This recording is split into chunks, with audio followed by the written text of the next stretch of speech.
Hi, my name is Alana Brown, and this is my final review.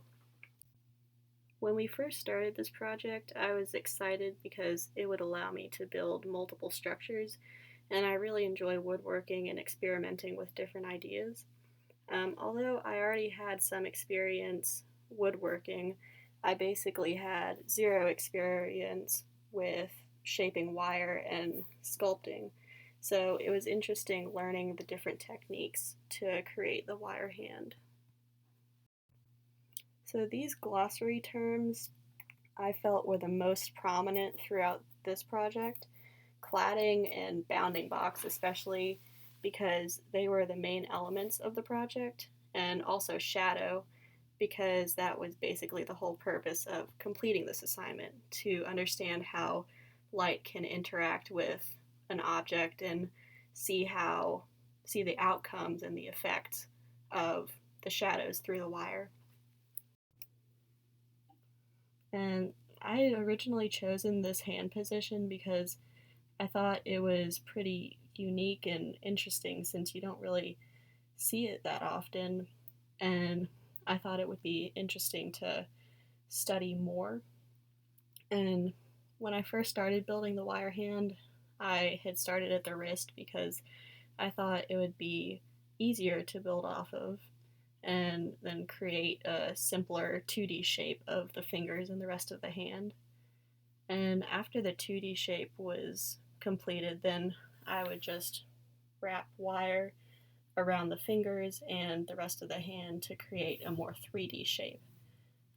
In order to illustrate the creases on the fingers that form because of our fingers bending, I decided to put more wire around those areas just to make the hand more realistic.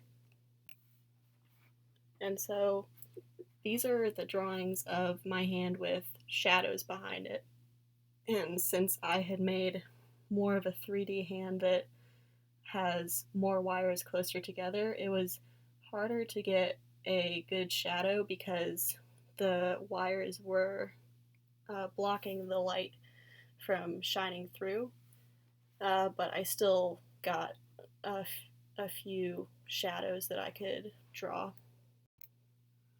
And then to help plan where the cutouts would be in the vellum, I used tracing paper and drew regulating lines around the areas that I thought were most prominent and had the most interesting shapes.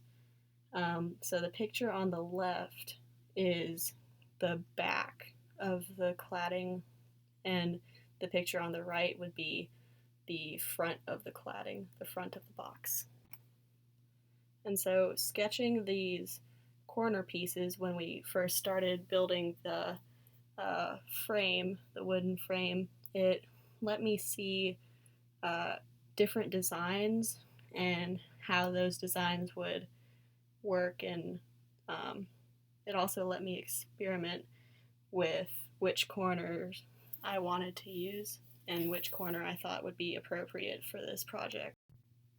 After sketching the corners in my notebook, I put them into Rhino, and through putting them into Rhino, I found it very helpful because I could easily rotate around each corner and decide which one I liked the most, and I would eventually choose to do the third from the left, the third corner from the left, because I thought it looked the most sturdy and it was relatively simple to assemble.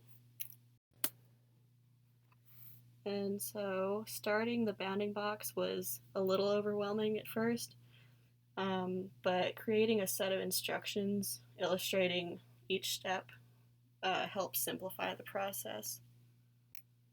And here is the box without cladding. Hanging the wire hand inside of the box let me measure and decide where I wanted the cladding cutouts to be. So using the tracing paper as a type of prototype for the cladding helped me test different methods of attaching the cladding to the frame, and it also made me realize that I would have to cut the corners of the vellum into basically a right triangle so that it would fit properly over the wooden frame. And here is the final box.